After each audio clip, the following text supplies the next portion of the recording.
This is Dr. Ron, and I'm here with Boomer Life Lessons and Stories. I do hope this new episode finds all of you doing well and taking care, of course, the family. Besides, what else is there and what's more important? Nothing. The family is so very, very important, and that's the reason why we do the things that we do. Working hard at working hard. You know, I was thinking over my career about some of the job changes I made and what I was going through with the interview process. And I often talk to my students quite a bit about this as they get ready to graduate from college and go into the workforce. And one of the things that I tell them is it's as much as important for you to interview as it is for the company to interview you. So the title of this episode is Interviewing the Interviewer. Pretty important, isn't it? Yeah, kind of a role reversal, a change in perspective. And when you make that shift, good things happen for you. But before we go into the rest of the episode, if you could do something for me, if you could ring that bell, hit that bell, like, share, and subscribe, tell your friends, neighbors, and others about our channel so that we can reach more and perhaps help more people as they navigate through the difficult at times world we find ourselves in and the job market. Now, having said that, I think back on my career and I made probably a couple of very important changes in my career through the interview process.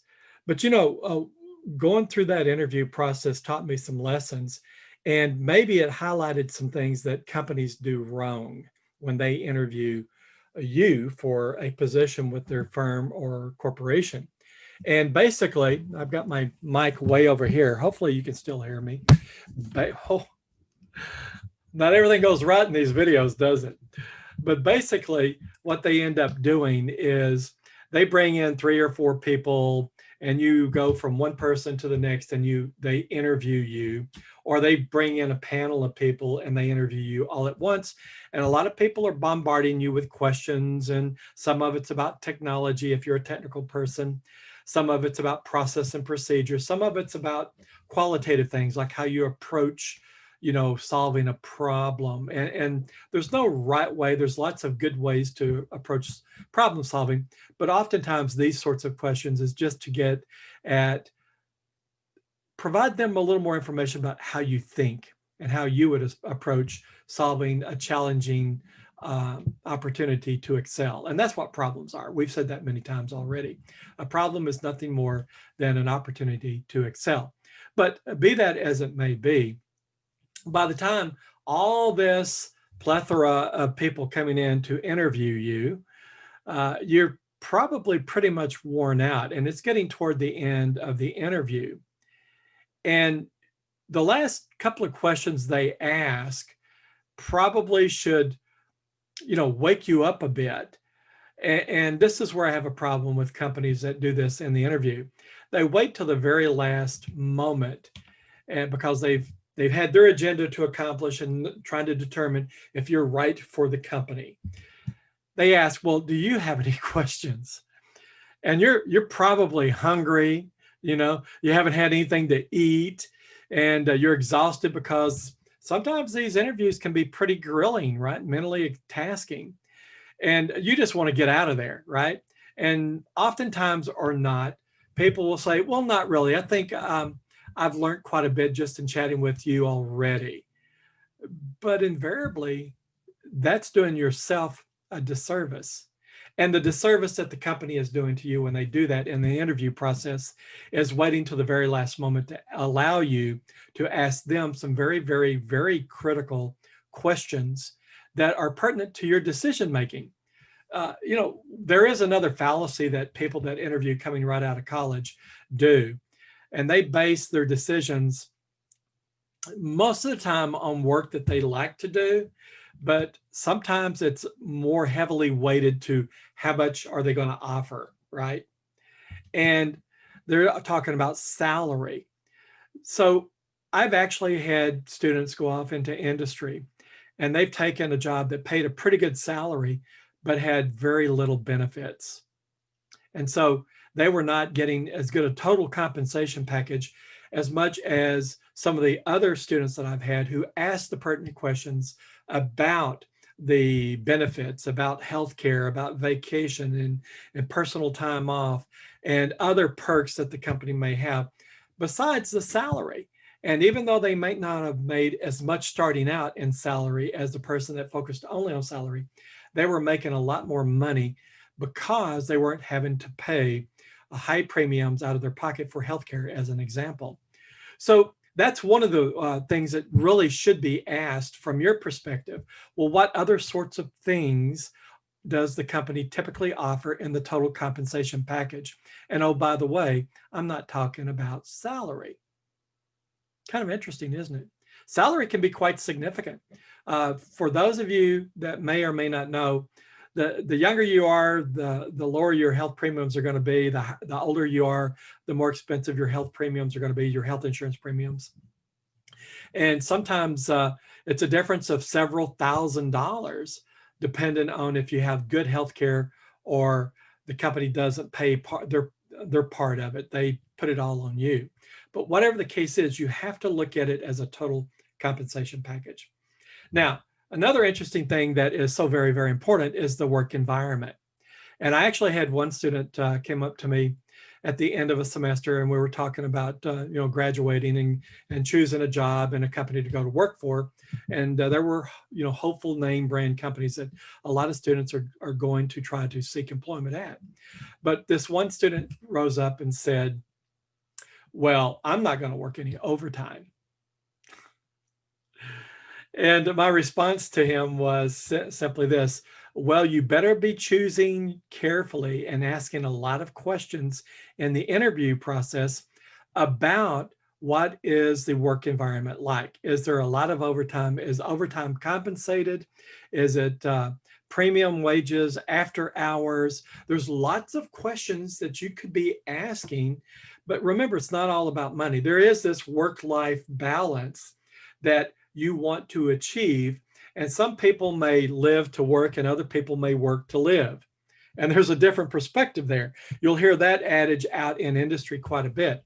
And those people that live to work are always at work. They thrive at contributing and making things happen in a very dynamic environment. And so they're living to work.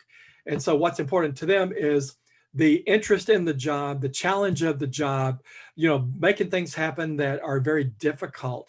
Whereas those people that perhaps are working to live, they want to earn a good wage or salary so that they can take care of their family and then enjoy their time off with the family. Those are kind of polar opposites, and there's all sorts of spectrums or in between those polar opposites. So how do you navigate and find the company that works for you?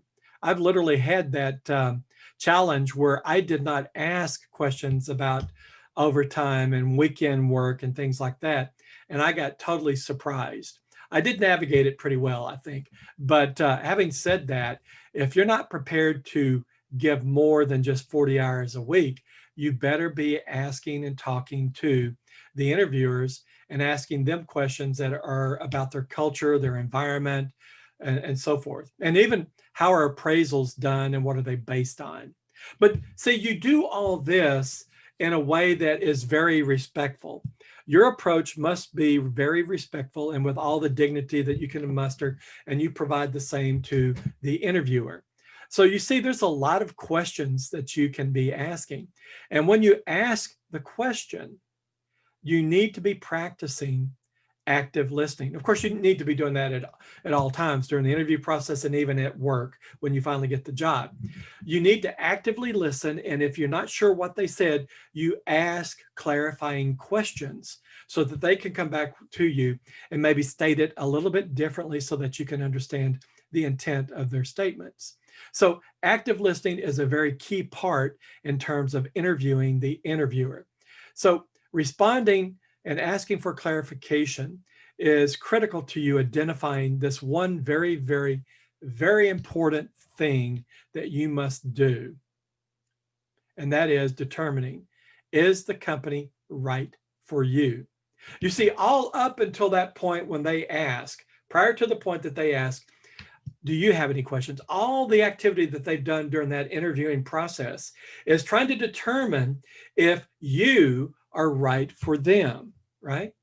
Because this is one of the most critical things that a company does. And it's amazing how little time they devote to this critical activity. So they may do some preliminary searches prior to the interview, but most of it, the decision making, is going to be done based on how do you respond and engage with them and answering their questions during the interview. So they're trying to determine if you are right for them. And by all means, you must determine, are they right for you? The very worst thing a person can do, and this is true for somebody right out of high school or a college new hire or a working experienced professional. It's that important. And we all at all levels have failed to actually interview the interviewer at some point in their time during the interview process.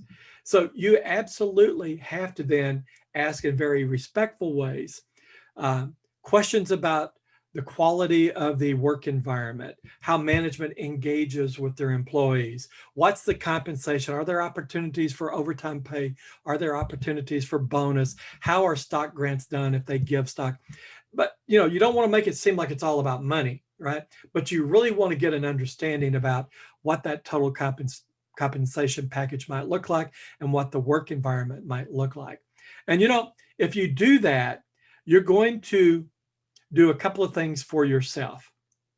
One, the company is going to say, this is a pretty good critical thinker. They're asking questions about the work environment that I never thought to ask when I was interviewing, right? And you're going to have enough information that you can do that pros and cons, especially if you have multiple companies you're considering accepting offers from. Because that's when all of this preparation comes to bear. When you do receive the offer, you need to have enough information to make a decision that is right for you and your lifestyle and your family. You do not want to go to work for a company that places huge emphasis on working 60, 70, 80 hours a week when you have very large and serious family obligations, right? So you need to make the balance and the trades during the interview process. Sometimes the interviewer is going to say, wow, Ron, that's a great question. I don't know the answer, but you know what? I bet I can find somebody that can answer that. Or you might ask them, well, since you're not sure what goes on, is it possible for me to go tour the work area or the labs or manufacturing and maybe talk a little bit with the people out there working for those departments? So there's lots of ways to engage the interviewer and ask them questions and interview them and interview the company per se that will help you make a higher quality decision. And it's all about making the decisions that are right for you and your family. And that's the reason why this is so, so very important. I've actually had students taking less in salary because they were going to work for the company that fit their lifestyle and their desires. We're not talking about a whole lot less. We're talking about a little bit less. They could have taken another job and earning more, but the demands on their personal time were far greater. At least that's what they perceived. But be as it may be, you need to make the decisions that are right for you and your family, and then go work and do the best job you possibly can. Because it's not that you're locked in place forever and ever. You're going to learn. And then when you go to the next interview session for the next job, it may be internal to the company, maybe external to the company that you work for, you're going to be better prepared and more skilled at interviewing the interviewer. All right. So hopefully this has been very beneficial to you. And if you have any questions or things that you'd like for me to elaborate on any further, just leave them down below in the comments. And with that, my friends, please remember to like, share, and subscribe. And I will see you in the next episode.